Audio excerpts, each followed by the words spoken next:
ഞങ്ങളും ക്രൂശിക്കപ്പെട്ട ക്രിസ്തുവിനെ പ്രസംഗിക്കുന്നു. ദൈവ തിരുനാമത്തിന് മഹത്വം ഉണ്ടാകട്ടെ. ബഹുമാനപ്പെട്ട അച്ഛന്മാർക്കും സ്നേഹം നിറഞ്ഞ സഹോദരീ സഹോദരന്മാർക്കും കർത്താവായ യേശുക്രിസ്തുവിൻ്റെ പരിശുദ്ധമായ നാമത്തിൽ എൻ്റെ വിഹിതമായി വന്ദനം. വെളിപ്പാട് പുസ്തകം 4-ാം അധ്യായം ആദ്യം മുതൽ വായിക്കാം. 4-ാം അധ്യായം ആദ്യം മുതൽ. അനന്തരം സ്വർഗത്തിലൊരു വാതിൽ തുറന്നിരിക്കുന്നത് ഞാൻ കണ്ടു.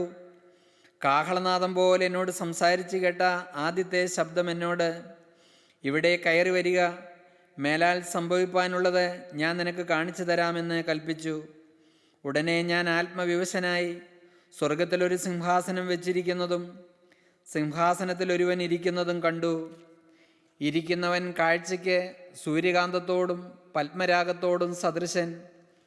സിംഹാസനത്തിൻ്റെ ചുറ്റും കാഴ്ചയ്ക്ക് മരതകത്തോട് സദൃശമായ ഒരു പച്ചവില്ല്. സിംഹാസനത്തിൻ്റെ ചുറ്റിലും 24 സിംഹാസനം. വെള്ളയുടുപ്പ് ധരിച്ചും കൊണ്ട് സിംഹാസനങ്ങളിലിരിക്കുന്ന 24 മൂപ്പന്മാർ. അവരുടെ തലയിൽ പൊൻകിരീടം.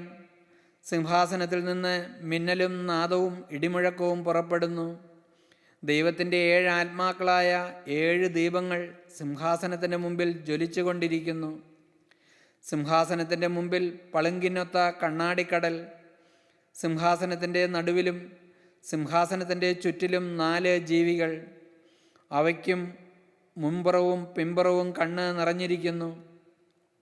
1-ാം ജീവി സിംഹത്തിന് സദൃശം, 2-ാം ജീവി കാളയ്ക്ക് സദൃശം, 3-ാം ജീവി മനുഷ്യനെ പോലെ മുഖമുള്ളത്, 4-ാം ജീവി പറക്കുന്ന കഴുകിന് സദൃശം.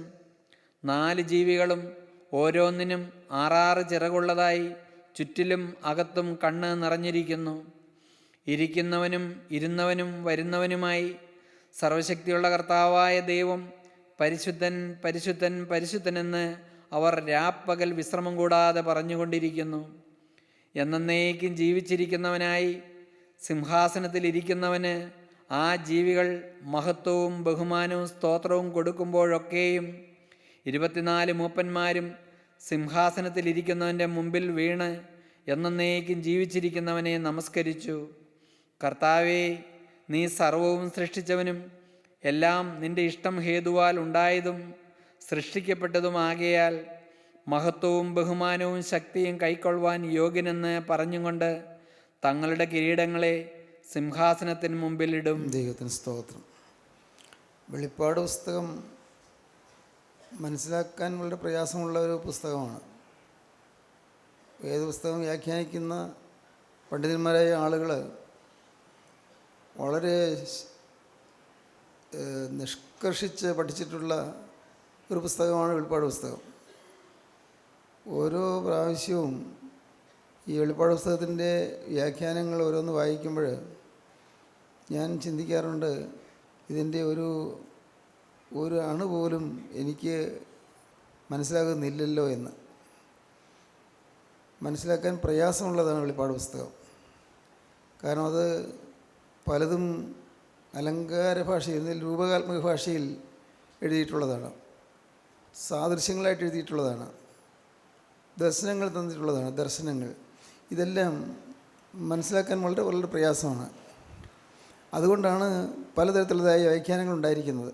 പണ്ഡിതന്മാരായ ആളുകൾ, വളരെ അനുഗ്രഹീതരായ ദൈവഭക്തന്മാർ ഇത് പഠിക്കുകയും അതിനെക്കുറിച്ച് ദീർഘമായി ചിന്തിക്കുകയും അവർക്ക് ലഭിച്ച കൃപയ്ക്കൊത്തവണ്ണം അവർ എഴുതി വയ്ക്കുകയും ചെയ്തിട്ടുണ്ട്.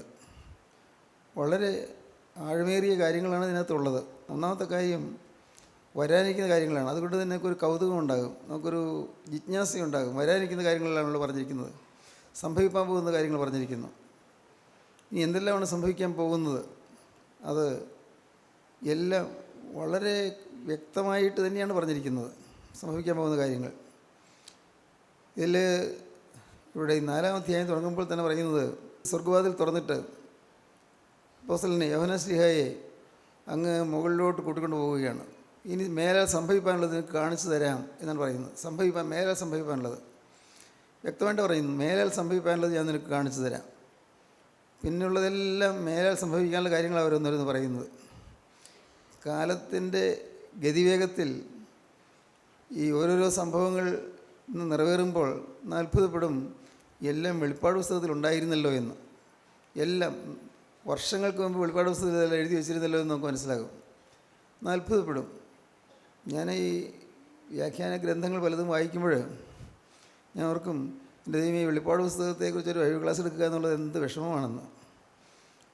എനിക്ക് അപ്രാപ്യമാണ്, അൺറീച്ചബിളാണ്, എനിക്ക് എത്തിപ്പെടാൻ പറ്റാത്തതാണ്. കാരണം എൻ്റെ കഴിവിൽ, എൻ്റെ മനസ്സിൽ, എൻ്റെ നിസ്സാരമായ ബുദ്ധിയിൽ എനിക്ക് കടന്നു ചെല്ലാൻ പറ്റാത്തൊരു ഫീൽഡാണത്. കടന്നു ചെല്ലാൻ സാധിക്കാത്തതായ ഒരു കാര്യമാണ് ഈ വെളിപ്പാട് പുസ്തകത്തിൽ പറഞ്ഞിരിക്കുന്നതല്ല.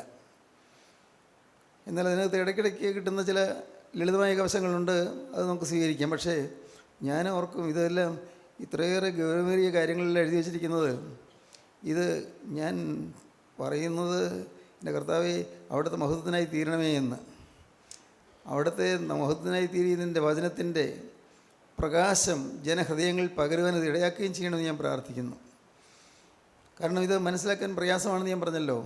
അതുകൊണ്ട് ഞാനെന്ന് പറഞ്ഞാൽ അത് നിങ്ങൾക്കൊന്നും മനസ്സിലാവുകയില്ല, ഞാൻ വ്യാഖ്യാനിച്ചാൽ മനസ്സിലാവുകയില്ല. എന്നാൽ ഇവിടെ ഞാൻ പ്രാർത്ഥിച്ചൊരു വിഷയമാണ്, കർത്താവ് ഇത് ജനഹൃദയങ്ങൾക്ക് ലഭിക്കത്തക്കവണ്ണം ആത്മാവിൻ്റെ ദൂത്, കർത്താവ് പരിശുദ്ധാത്മാവിൻ്റെ സന്ദേശം, ഇതിലെന്താണ് നീ തന്നിട്ടുള്ളത് എന്ന് ഗ്രഹിക്കാൻ ദൈവമക്കളുടെ ഹൃദയത്തിൽ നിൻ്റെ പരിശുദ്ധാത്മാവ് പ്രവർത്തിക്കണമേ എന്ന്. അങ്ങനെ പ്രാർത്ഥിച്ചുകൊണ്ടാണ് ഞാൻ ഇരിക്കുന്നത്. പരിശുദ്ധാത്മാവ് പ്രവർത്തിക്കണം. ഞാനും നിസ്സഹായനായിരിക്കുകയാണ്, ഞാനും അജ്ഞനായിരിക്കുകയാണ്, അറിവില്ലാത്തതായിരിക്കുകയാണ്. ദൈവത്തിന് സ്തോത്രം. വളരെ വളരെ വളരെ അത്ഭുതകരമായ കാര്യങ്ങളൊക്കെയാണ് കാണുന്നത്. സ്വർഗ്ഗസിംഹാസനം കാണുന്നു. സ്വർഗ്ഗസിംഹാസനത്തിന് ചുറ്റിലും 24 മൂപ്പന്മാരിരിക്കുന്നത് കാണുന്നു. അവിടെ 4 ജീവികളെ കാണുന്നു. എന്തൊക്കെയാണ് ഈ പറയുന്നത്? നമുക്ക് അവരൊന്നും വ്യാഖ്യാനമൊക്കെ പറയാം, പുസ്തകത്തിൽ വായിച്ച്, വ്യാഖ്യാന ഗ്രന്ഥങ്ങൾ വായിച്ചൊക്കെ പറയാം. പക്ഷേ ഒരു വലിയൊരു തേജോമയമായ തേജസ്സിൻ്റെ സിംഹാസനം, നിത്യനായ ദൈവം ഇരുന്നരുളുന്ന സിംഹാസനം, അതിൻ്റെ മഹത്വം എത്ര വലുത്, അതിൻ്റെ ശക്തി എത്ര വലുത്, അത് മനുഷ്യർക്ക് മനസ്സിലാക്കാൻ പറ്റുന്നതല്ലത്.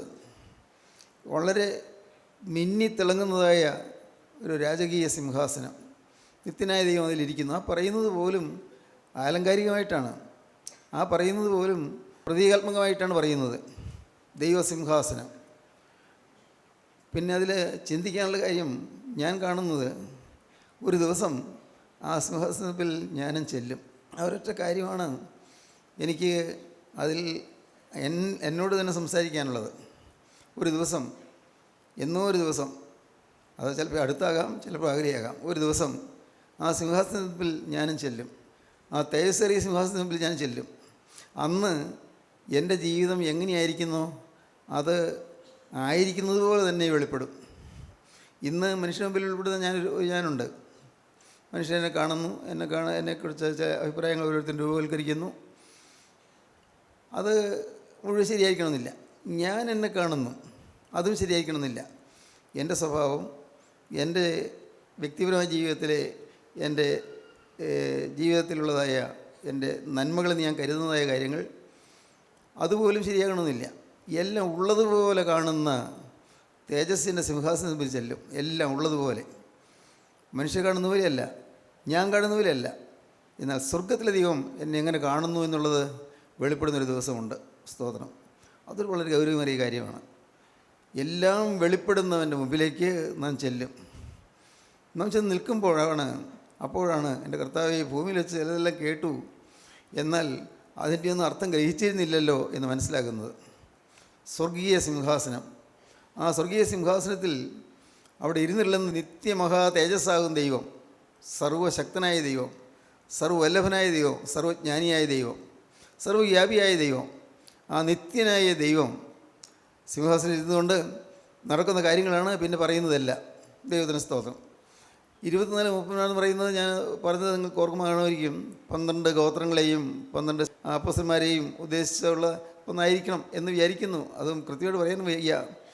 അത് തേജസ്സിൻ്റെ സിംഹാസനത്തിൽ നിത്യനായ ദൈവം ഇരിക്കുന്നിടത്ത് ഈ 24 എന്ന് പറഞ്ഞിരിക്കുന്നത് അത് 12 അപ്പോസ്തലന്മാരും 12 ഗോത്രപിതാക്കന്മാരും ആയിരിക്കാം എന്നേ വ്യാഖ്യാതാക്കൾ പറയുന്നുള്ളൂ. നമുക്കറിയാൻ പാടില്ല. ഏതായാലും വിശുദ്ധന്മാരുടെ സംഘത്തിലേക്കാണ് ചെല്ലുന്നത്. സ്തോത്രം. വിശുദ്ധന്മാരുടെ സംഘം, അത് എങ്ങനെയെല്ലാമാണ് അതിൻ്റെ വ്യാപ്തി എന്ന് അറിഞ്ഞുകൂടാ. വിശുദ്ധന്മാരുടെ സംഘം, പ്രിയപ്പെട്ടവരെ, നാം ഇന്ന് ആദ്യമായിട്ട് ചിന്തിക്കേണ്ടതാണ് ഒന്നാമത്തെ കാര്യം. കർത്താവേ, ഒരു ദിവസം ഞാൻ ഈ ഭൂമിയിലുള്ളതെല്ലാം വിട്ട് അങ്ങോട്ട് കടന്നു ചെല്ലും. ഒരു ദിവസം അന്ന് നിത്യനായ തേജോമയനായ ദൈവം സിംഹാസനത്തിരിക്കുന്നിടത്ത് ഞാൻ ചെല്ലുമ്പോൾ എൻ്റെ തനിനിറം അപ്പോൾ ഉൾപ്പെടും. അപ്പോൾ ഞാൻ ലജ്ജിതനാകാനിട വരരുത്. സ്തോത്രം. ഞാൻ പ്രാർത്ഥിച്ചു, ഞാൻ വചനം പറഞ്ഞു, വചനം കേട്ടു, പക്ഷെ ഞാൻ അവിടെ ലജ്ജിതനായി നിൽക്കാനിട വരരുത്. അവിടെ എല്ലാം ഉള്ളതുപോലെ വെളിപ്പെടും. നാം പ്രാർത്ഥിക്കേണ്ട കാര്യം അതാണ്. ഞാൻ ലജ്ജിച്ച് നിൽക്കാനിട വരരുത്. എല്ലാവരുടെയും മുമ്പിൽ ഇന്ന് ഞാൻ നല്ലവനാണ്, ഞാൻ മാന്യനാണ് എന്ന് തോന്നിയേക്കാം ചിലർക്കെങ്കിലും. പക്ഷേ അവിടെ വരുമ്പോൾ എല്ലാ പൊയ്മുഖങ്ങളും മാറും, എല്ലാ മൂടുപടങ്ങളും മാറും. നാം കെട്ടിയുണ്ടാക്കുന്നതായ നമ്മുടെ ചമയങ്ങൾ, നമ്മുടെ നന്മകൾ, നമ്മുടെ പ്രശംസാ വിഷയങ്ങൾ എല്ലാം പോകും. നമ്മുടെ സന്തോഷങ്ങൾ എല്ലാം പോകും. അവിടെ ചെല്ലുമ്പോൾ ഉള്ളതുപോലെ വെളിപ്പെടും. ദൈവത്തിന് സ്തോത്രം.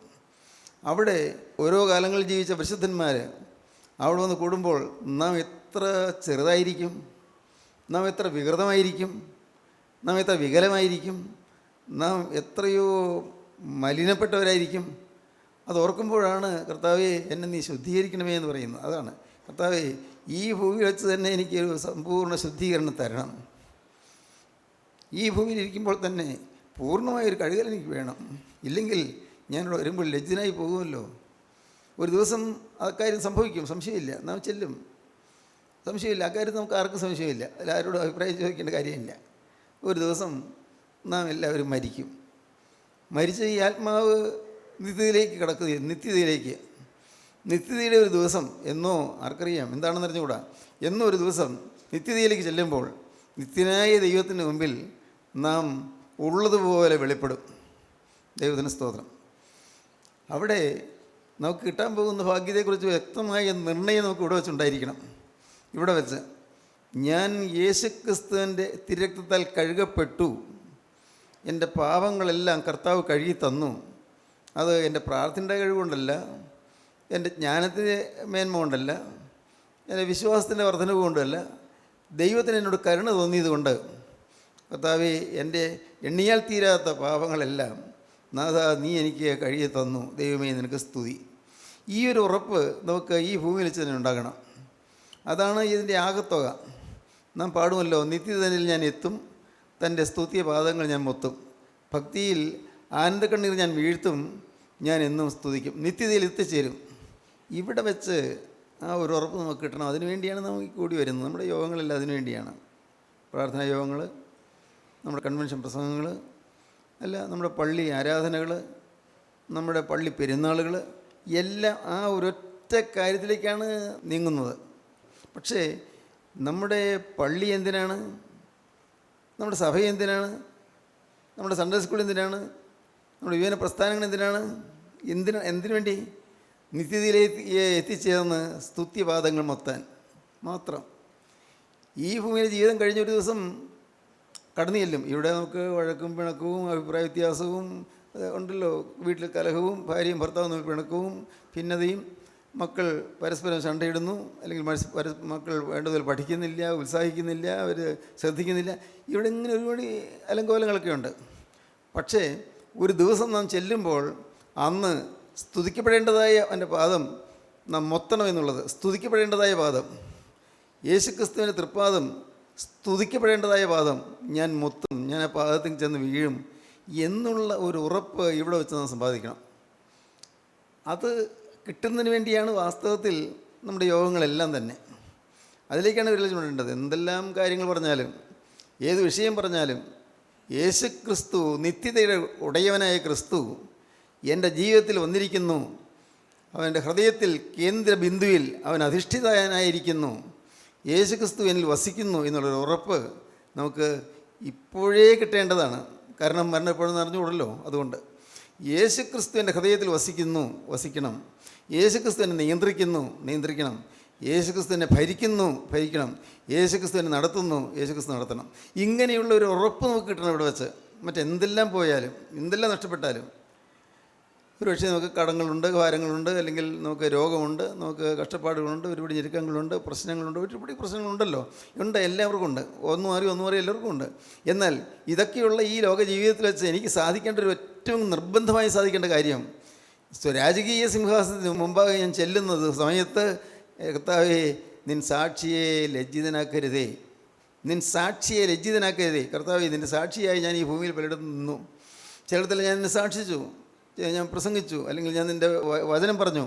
കർത്താവേ, എന്നാൽ നിൻ സാക്ഷിയെ ലജ്ജിതനാക്കരുതേ എന്നുള്ള ഒരു ചിന്ത നമ്മുടെ ഹൃദയത്തിൽ നിറഞ്ഞു നിൽക്കുകയും, അങ്ങനെ ഇന്ന് ഈ ആയുസ്സുള്ളപ്പോൾ, ബോധമുള്ളപ്പോൾ, സുബോധമുള്ളപ്പോൾ, ഓർമ്മയുള്ളപ്പോൾ, ഇന്ന് നമ്മുടെ പാവങ്ങളെ ഓർത്ത് അലറി കരഞ്ഞുകൊണ്ട് ഏറ്റുപറഞ്ഞുകൊണ്ട് കർത്താവിൻ്റെ സന്നിധിയിൽ ചെന്ന് പുതിയ തീരുമാനം പുതുക്കുകയും ചെയ്യണം.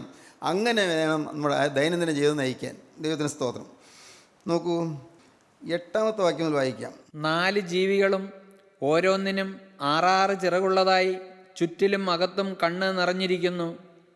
ഇരിക്കുന്നവനും ഇരുന്നവനും വരുന്നവനുമായി സർവശക്തിയുള്ള കർത്താവായ ദൈവം പരിശുദ്ധൻ പരിശുദ്ധൻ പരിശുദ്ധനെന്ന് അവർ രാപ്പകൽ വിശ്രമം കൂടാതെ പറഞ്ഞുകൊണ്ടിരിക്കുന്നു. 4 ജീവികൾ, അത് സുവിശേഷങ്ങൾ 4 എന്ന് നാം അന്ന് പറഞ്ഞ് ഓർക്കുമായിരിക്കും. സുവിശേഷങ്ങളിലുള്ള സുവിശേഷകന്മാർ, എവങ്കലിസ്തന്മാരായ മത്തായി, മർക്കോസ്, ലൂക്കോസ്, യോഹന്നാൻ, ഈ 4 ജീവികൾ എന്ന് കാണിച്ചിരിക്കുന്നത് അവരെയാണ് ഉദ്ദേശിച്ചിരിക്കുന്നതെന്നും ആ ജീവികൾ വിവിധ മൃഗങ്ങളുടെയും അല്ലെങ്കിൽ ജീവികളുടെയും ഛായയുള്ളതാണെന്നെല്ലാം ഇവിടെ പറഞ്ഞിട്ടുണ്ട്. എന്നാൽ ഈ 4 ജീവികളും എന്ത് ചെയ്യുന്നു? 4 ജീവികളും ഓരോന്നിനും 6 ചിറകുള്ളതായി ചുറ്റിലും അകത്തും കണ്ണു നിറഞ്ഞിരിക്കുന്നു. അതാണ് ശ്രദ്ധിക്കേണ്ട കാര്യം. എപ്പോഴും കണ്ടുകൊണ്ടിരിക്കുന്ന 4 ജീവികൾ എപ്പോഴും ചുറ്റിലും 4 വശത്തും ചുറ്റിലും കണ്ണ് നിറഞ്ഞിരിക്കുന്നു. എന്താണ് അതിൻ്റെ അർത്ഥം? നാം 2 ദിനവൃത്താന്തം 16:9. യഹോവയുടെ കണ്ണ് തങ്ങൾ ഏകാഗ്രചിത്തന്മാരായിരിക്കുന്നവർക്ക് വേണ്ടി തന്നെത്താൻ ബലവാനെന്ന് കാണിക്കേണ്ടതിന് ഭൂമിയിൽ എല്ലായിടവും ഊടാടിക്കൊണ്ടിരിക്കുന്നു. ദൈവത്തിൻ്റെ കണ്ണ് ഭൂമിയിലൊക്കെയും ഊടാടിക്കൊണ്ടിരിക്കുന്നു. ആ നിത്യനായ ദൈവത്തിൻ്റെ ദൃഷ്ടിയിൽ നിന്ന് മറിഞ്ഞിരിക്കാൻ ആർക്കും സാധ്യമല്ല. ദൈവത്തിൻ്റെ കണ്ണ് എന്തിനാണ് ഊടാടിക്കൊണ്ടിരിക്കുന്നത്? കുറ്റം കാണാനല്ല, എപ്പോഴും അത് നാം എപ്പോഴും ഓർത്തോളണം. നമ്മളെ തെറ്റ് കാണാനല്ല, നമ്മെ കുറ്റം വിധിക്കാനല്ല, നമ്മെ ശിക്ഷിക്കാനല്ല. യഹോവയുടെ കണ്ണ് തങ്ങൾ ഏകാഗ്രതന്മാരായിരിക്കുന്നവർക്ക് വേണ്ടി തന്നെ ബലവാനെന്ന് കാണിക്കേണ്ടതിന് ദൈവത്തിൽ നിരന്തരം ജാഗ്രതയോടെ ഏകാഗ്രതയോടെ ദൈവത്തെ ആരാധിക്കുന്ന ദൈവമക്കൾ അവരുടെ നേരെ ആ കണ്ണെപ്പോഴും നോക്കിക്കൊണ്ടിരിക്കുന്നു.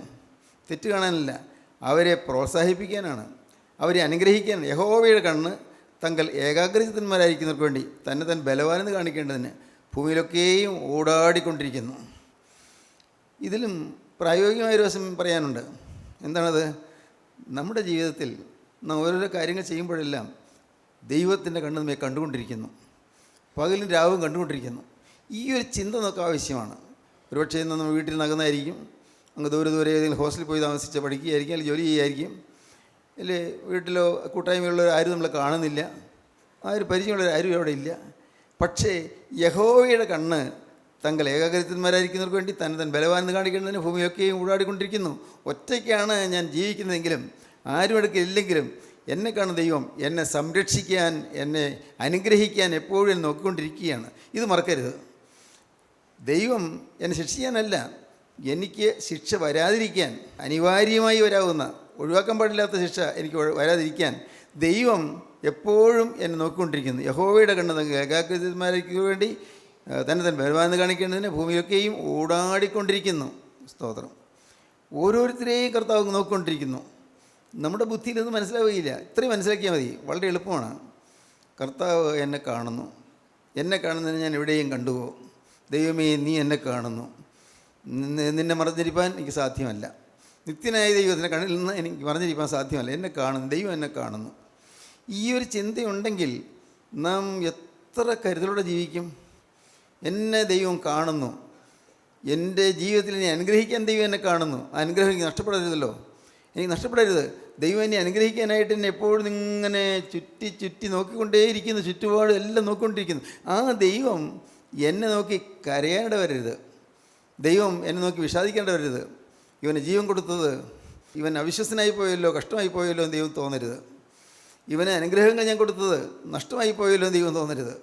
ദൈവം സന്തോഷിക്കണം നമ്മിൽ നോക്കി. നിത്യനായ ദൈവം. എപ്പോഴും ഓർത്തുകൊള്ളൂ, ദൈവം രക്ഷയുടെ ദൈവമാണ്. ദൈവം ശിക്ഷിക്കുന്ന ദൈവമല്ല, ദൈവം രക്ഷിക്കുന്ന ദൈവമാണ്. ദൈവം സ്നേഹം മാത്രമാണ്.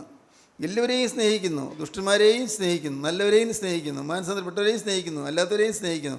എല്ലാവരെയും സ്നേഹിക്കുന്ന ദൈവം, മനുഷ്യനെ സ്നേഹിക്കുന്ന ദൈവം നമ്മെ നോക്കി നമ്മെ ഉദ്ധരിക്കാൻ പരിശ്രമിച്ചുകൊണ്ടിരിക്കുന്നു. എപ്പോഴും നമ്മെ ഉദ്ധരിക്കാനാണ് ദൈവത്തിൻ്റെ പരിശ്രമം. ഉദ്ധരിക്കുക, നമ്മെ ഉയർത്തിയെടുക്കുക. നാം ആയിരിക്കുന്ന അഴുകുചാലിൽ നിന്ന് നമ്മെ വീണ്ടെടുത്ത് തിന്മയിൽ നമ്മെ ഉദ്ധരിച്ച് നമ്മെ നന്മയിലേക്ക് കൊണ്ടുവരാൻ ദൈവം ആഗ്രഹിച്ചുകൊണ്ടിരിക്കുന്നു, നോക്കിക്കൊണ്ടിരിക്കുന്നു. ദൈവത്തിന് സ്തോത്രം. യഹോവയുടെ കണ്ണ് തങ്ങൾ ഏകാഗ്രചിത്തന്മാരായിരിക്കുന്നവർക്ക് വേണ്ടി തന്നെ താൻ ബലവാനെന്ന് കാണിക്കേണ്ടതിന് ഭൂമിയിലൊക്കെയും ഊടാടിക്കൊണ്ടിരിക്കുന്നു. ദൈവത്തിന് സ്തോത്രം. വീണ്ടും 9-ാം വാക്യം. എന്നേക്കും ജീവിച്ചിരിക്കുന്നവനായി സിംഹാസനത്തിലിരിക്കുന്നവന് ആ ജീവികൾ മഹത്വവും ബഹുമാനവും സ്തോത്രവും കൊടുക്കുമ്പോഴൊക്കെയും 24 മൂപ്പന്മാരും സിംഹാസനത്തിലിരിക്കുന്നവൻ്റെ മുമ്പിൽ വീണു എന്നേക്കും ജീവിച്ചിരിക്കുന്നവനെ നമസ്കരിച്ചു. ദൈവത്തിന് സ്തോത്രം. ഈ 4 ജീവികൾ ദൈവത്തിന് നിരന്തരം സ്തുതിയും സ്തോത്രം അർപ്പിച്ചുകൊണ്ടിരിക്കുമ്പോൾ, അപ്പോൾ ആ 24 മൂപ്പന്മാരും അവരുടെ സിംഹാസനം നിറങ്ങി നിത്യനായ തേജോമയനായ ദൈവത്തിൻ്റെ സിംഹാസന മുമ്പിൽ അവർ വീഴുന്നു. അവർ ദൈവത്തെ നമസ്കരിക്കുന്നു. അവർ എല്ലാം കീഴ്പ്പെട്ട് കൊടുക്കുന്നു. അവർ വീഴുന്നു, സാഷ്ടാംഗം പ്രണമിക്കുന്നു. പിന്നെ അവർ പറയുന്നത് എന്താണ്? 11-ാം വാക്യം. കർത്താവേ, നീ സർവവും സൃഷ്ടിച്ചവനും എല്ലാം നിന്റെ ഇഷ്ടം ഹേതുവാൽ ഉണ്ടായതും സൃഷ്ടിക്കപ്പെട്ടതുമാകയാൽ മഹത്വവും ബഹുമാനവും ശക്തിയും കൈക്കൊള്ളുവാൻ യോഗ്യനെന്ന് പറഞ്ഞുകൊണ്ട് തങ്ങളുടെ കിരീടങ്ങളെ സിംഹാസനത്തിന് മുമ്പിലിടും. അവരുടെ അധികാരചിഹ്നങ്ങളായ കിരീടങ്ങളെ സിംഹാസനത്തിലേക്കിടും. ദൈവമേ, നീയാണ് പരമശക്തൻ, നീയാണ് സർവശക്തൻ. മുഴുവനായി ഏൽപ്പിച്ചു കൊടുക്കുന്നു. ദൈവത്തിന് സ്തോത്രം. മുഴുവനായി താണ് കൊടുക്കുന്നു. ദൈവത്തിന് സ്തോത്രം. പ്രിയപ്പെട്ടവരെ, ഈ രംഗങ്ങളെല്ലാം നടക്കുന്നത് നിത്യതയിലാണ്. ഈ രംഗങ്ങളെല്ലാം അങ്ങ് നിത്യതയ്ക്ക് അപ്പുറമാണ് നടക്കുന്നത്. അവിടെ ഒരു ദിവസം ഞാൻ ചെല്ലും എന്നുള്ളൊരു ഉറപ്പ് നാം ഇവിടെ സമ്പാദിക്കണം. അത് ഇവിടെ നമുക്ക് ഗൗരവമായിട്ട് നോക്കിയെടുക്കാനുള്ളൂ. ഞാനവിടെ ചെല്ലും. ആ 24 മൂപ്പന്മാരും 4 ജീവികളും എല്ലാം ചുറ്റിയുള്ളതായ ആ സ്വർഗീയ സദസ്സിൽ നിത്യനായ ദൈവത്തിൻ്റെ തിരുമുമ്പാകെ ഞാനും ചെല്ലും. ദൈവത്തിന് സ്തോത്രം. ഇത് ഞാൻ ആവർത്തിച്ച് പറയുന്നതിന് കാരണം, ഇന്ന് വാസ്തവത്തിൽ ചില അറിവുകൾ നേടാനല്ല നാം കൂടിയിരിക്കുന്നത്. ഇന്നല്ല എന്നും അറിവ് കിട്ടിയിട്ട് കാര്യമില്ല. നമുക്ക് അനുഭവം വേണം. അനുഭവം വേണം. നിങ്ങൾ പ്രാർത്ഥിക്കണം, കർത്താവേ, എൻ്റെ ജീവിതത്തിൽ എനിക്കൊരു അറിവില്ലെങ്കിൽ കുഴപ്പമില്ല. എനിക്ക് എൻ്റെ യേശുവിനുള്ളതായ ഒരു നിഷ്കളങ്ക സ്നേഹം മാത്രം മതി. യേശുവിനുള്ളതായ സ്നേഹം. പ്രിയപ്പെട്ടവരെ, നിങ്ങൾ വിശ്വസിക്കൂ, യേശു ക്രിസ്തുവിനുള്ളതായ ഒരു സ്നേഹം നിങ്ങൾ കിട്ടിയാൽ നിങ്ങൾ രക്ഷപ്പെട്ടു. ക്രിസ്തുവിനുള്ള സ്നേഹം. എന്തുകൊണ്ടാണ് പാപത്തിന് ജയം കിട്ടാത്തത്? പാവം ചിന്തകൾ തെറ്റിപ്പോകുന്നു, ജയജീവിതം കിട്ടുന്നില്ല, എന്നും പരാജയമാണ്, എന്നും തോൽവിയാണ്. ഇന്ന് തീരുമാനിക്കും, 2 ദിവസം കഴിയുമ്പോൾ, ഒരു 2 ആഴ്ച കഴിയുമ്പോഴേക്കും ആ തീരുമാനം തെറ്റിപ്പോകും. എന്തുകൊണ്ടാണ് തെറ്റിപ്പോകുന്നത്? ക്രിസ്തുവിനുള്ള ഈ സ്നേഹം വരുന്നില്ല. ക്രിസ്തുവിനുള്ള ഈ സ്നേഹം വന്നാൽ പിന്നെ തെറ്റുകയില്ല. നിങ്ങൾ മനസ്സിലാകുന്നോ? ക്രിസ്തുവിനുള്ള ഈ സ്നേഹം വന്നാൽ പിന്നെ നിങ്ങൾ പരാജയപ്പെടേണ്ടി വരികയില്ല, നിങ്ങൾ നിരാശപ്പെടേണ്ടി വരികയില്ല. ക്രിസ്തുവിനുള്ള ഈ സ്നേഹം, അദൃശ്യനായ ക്രിസ്തുവിനോട് ഒരു സ്നേഹം വരികയെങ്കിൽ അപ്പോൾ നിങ്ങളുടെ ജീവിതത്തിലെ മാലിന്യങ്ങളെല്ലാം താനേ അതെല്ലാം മാറിപ്പോയിക്കൊള്ളും. യേശുവിനുള്ള സ്നേഹം. ഈ ഭൂമിയിൽ ജീവിച്ചിരിക്കുമ്പോൾ നമ്മുടെ മക്കളോട് നമുക്ക് സ്നേഹമുണ്ട്, ഭാര്യയുടെ സ്നേഹമുണ്ട്, ഭർത്താവിൻ്റെ സ്നേഹമുണ്ട്, അല്ലേ? നമ്മുടെ മാതാപിതാക്കളുടെ സ്നേഹമുണ്ട്. ഒരു സ്നേഹമുണ്ടല്ലോ. ആ സ്നേഹം പോലെ അതിനൊക്കെ കവിഞ്ഞൊരു സ്നേഹം, എല്ലാറ്റിലും ഉപരിയായ ഒരു സ്നേഹം യേശു ക്രിസ്തുവിനോട് വരികയാണെങ്കിൽ, സ്തോത്രം, പിന്നെ പാവം ഒന്നും കൂടെ അടുത്ത് വരികയില്ല. ആ സ്നേഹത്തിൻ്റെ ആ തേജസ്സിൽ നമ്മുടെ ജീവിതം മൂടപ്പെടുകയും നമ്മുടെ ജീവിതം നിറഞ്ഞു വരികയും ചെയ്യും. അപ്പോൾ പിശാചിനോ, പിശാചിന് കൊണ്ടുവരുന്ന പാവങ്ങൾക്കോ ചീത്ത വികാരങ്ങൾക്കോ വിചാരങ്ങൾക്കോ നമ്മുടെ അകത്തേക്ക് വരാൻ സാധ്യമല്ല. ദൈവത്തോടുള്ള സ്നേഹം, ആ സ്നേഹം നമ്മൾ നിറഞ്ഞു നിൽക്കുമ്പോൾ അരുതാത്ത വാക്കുകൾ വരികയില്ല. ആ സ്നേഹം നമ്മൾ നിറഞ്ഞു നിൽക്കുമ്പോൾ നമുക്ക് ദുശ്ശീലങ്ങൾ വരികയില്ല. ദൈവത്തിന് സ്തോത്രം. ആ സ്നേഹം കിട്ടുമ്പോഴാണ് ഈ ദുശ്ശീലങ്ങളൊക്കെ മാറിപ്പോകുന്നത്. വാശിയും ദുശാഠ്യവും പിണക്കവും വഴക്കും ഒന്നും വരുന്നില്ല. ഉള്ളിലൊരു അസ്വസ്ഥത വരുന്നില്ല. കാരണം യേശുവിനോടുള്ള സ്നേഹം വന്നപ്പോഴേക്കും ഇതെല്ലാം താനേ മാഞ്ഞു പോവുകയാണ്. പ്രിയപ്പെട്ടവരെ, ഇത് നമ്മൾക്ക് സ്വന്തമായി അനുഭവമാക്കണം. അതാണ് ഈ വ്യക്തിപരമായ രക്ഷ എന്ന് പറയുന്നത്. എനിക്ക് യേശുവിനുള്ള വ്യക്തിപരമായ സ്നേഹം വരണം. ആ സ്നേഹത്തിൽ നാം നിറയണം. ഗോകുൽത്തായിലെ സ്നേഹം, എന്നെ സ്നേഹിച്ച മഹാസ്നേഹം, ക്രൂസിൽ എനിക്ക് വേണ്ടി രക്തം ചൊരിഞ്ഞ സ്നേഹം, എന്നെ വീണ്ടെടുക്കാൻ വേണ്ടി തൻ്റെ ദിവ്യ ജീവൻ വെടിഞ്ഞ സ്നേഹം, ആ ദിവ്യ സ്നേഹം എനിക്ക് ലഭിച്ചു കഴിഞ്ഞാൽ ഞാൻ വിജയിക്കും. ദൈവത്തിന് സ്തോത്രം. ഈ ഒരു ബോധ്യം നമുക്കുണ്ടായിരിക്കുക. ഇന്ന് നിങ്ങൾ ഒന്ന് സ്വയം ശോധന ചെയ്തിട്ട് നിങ്ങൾ പറയണം, കർത്താവേ, എൻ്റെ ഹൃദയം അത് ലോകമയമായ ജഡമയമായ ഭൗതികമായ പല ആഗ്രഹങ്ങളും ചിന്തകളുള്ളതാണ്. കർത്താവ്, എനിക്ക് ഇതെല്ലാം മാറി യേശുവിനുള്ളതായ സ്നേഹം കൊണ്ട് നിറയുവാൻ, യേശു എനിക്ക് വേണ്ടി എന്ത് ചെയ്തു എന്ന് തിരിച്ചറിയാനുള്ള സുബോധം തരണമേ. യേശു എനിക്ക് വേണ്ടി എന്ത് ചെയ്തു എന്ന് തിരിച്ചറിയാനുള്ള സുബോധം. ദൈവത്തിന് സ്തോത്രം. യേശു എനിക്ക് വേണ്ടി എന്ത് ചെയ്തു, കർത്താവായ യേശു ക്രിസ്തു എനിക്ക് വേണ്ടി എന്ത് ചെയ്തു, അത് ഗ്രഹിക്കാനുള്ള സുബോധം തരണമേ. ഞാൻ എന്നും പ്രാർത്ഥിക്കും, കർത്താവേ, നീ എൻ്റെ ജീവിതത്തിൽ എനിക്ക് വേണ്ടി എന്ത് ചെയ്തു എന്ന് തിരിച്ചറിഞ്ഞുകൊണ്ട് നിന്നെ നിരന്തരം സ്തുതിപ്പാനുള്ള ഭാഗ്യം തരണമേ എന്ന്. ദൈവത്തിന് സ്തോത്രം. എൻ്റെ ജീവിതത്തിൽ എന്താണ് കർത്താവ് ചെയ്തതെന്ന് ഞാൻ തിരിഞ്ഞു നോക്കുമ്പോൾ ദൈവം നന്മ മാത്രമേ ചെയ്തിട്ടുള്ളൂ. എന്നും നന്മ മാത്രം. അനേകം ആളുകൾ വലയുകയും വിഷമിക്കുകയും നിരാശപ്പെടുകയും ഭാരപ്പെടുകയും ചെയ്തുകൊണ്ടിരിക്കുമ്പോൾ എൻ്റെ ജീവിതത്തിൽ നിന്ന് ഭാരങ്ങൾ മാറ്റുകയും എനിക്ക് സമാധാനം തരികയും എൻ്റെ പാപങ്ങളോടുള്ളതായ ആസക്തി മാറ്റുകയും എൻ്റെ ജീവിതത്തിൽ വലിയൊരു സമാധാനം തരികയും ചെയ്ത ആ യേശുവിനുള്ളതായ സ്നേഹം യേശു തന്നതാണത്. ഞാൻ നേടിയെടുത്തതല്ല, ഞാൻ സമ്പാദിച്ചതല്ല, അത് യേശു തന്നതാണ്. ആ സ്നേഹം, യേശു എന്നെ സ്നേഹിച്ചു എന്നുള്ളതായ ആ സത്യം, അത് ഞാൻ തിരിച്ചറിഞ്ഞ് ഞാൻ യേശുവിനെ തിരിച്ച് സ്നേഹിക്കുന്നതാണ് ക്രിസ്തീയ ജീവിതം. തീരുമാനിക്കൂ നിങ്ങളിപ്പോൾ, കർത്താവേ, എനിക്ക് എൻ്റെ യേശുവിനെ സ്നേഹിക്കണം. എന്നെ സ്നേഹിച്ച സ്നേഹത്തെ എനിക്ക് നൊമ്പരപ്പെടുത്താൻ പറ്റുകയില്ല. എന്നെ സ്നേഹിച്ച സ്നേഹത്തെ വേദനിപ്പിക്കാൻ പറ്റുകയില്ല. എന്നെ സ്നേഹിച്ച യേശുവിൻ്റെ സ്നേഹത്തെ ഞാൻ ഇനി മുറിപ്പെടുത്തുകയില്ല. കർത്താവേ, എൻ്റെ ജീവിതം ഞാനിതാ നിനക്ക് ഞാൻ അർപ്പിക്കുന്നു. ദൈവത്തിന് സ്തോത്രം. പ്രാർത്ഥിക്കാം. കരുണയുള്ള കർത്താവേ, ഈ മനോഹരമായ സമയത്തിനായി ഞങ്ങൾ നിന്നെ സ്തുതിക്കുന്നു. പാപം ക്ഷമിക്കുന്നു നിത്യസ്നേഹത്തിനായി ഞങ്ങൾ നിന്നെ സ്തുതിക്കുന്നു. രാജാതിരാജൻ്റെ അരുമ സന്താനങ്ങളായി ഞങ്ങളെ അവിടെ നിന്ന് എണ്ണിയതിനായി ഞങ്ങൾ നിന്നെ സ്തുതിക്കുന്നു. അവിടെ രണ്ടാമത്തെ വരയിൽ പറന്നു വരുന്ന വിശുദ്ധന്മാരുടെ നിരയിൽ ഞങ്ങൾക്ക് ഭാഗ്യം തരണമേ. എല്ലാവരെയും വാഴ്ത്തി അനുഗ്രഹിക്കണമേ. യേശുവിൻ നാമത്തിൽ തന്നെ. ആമീൻ.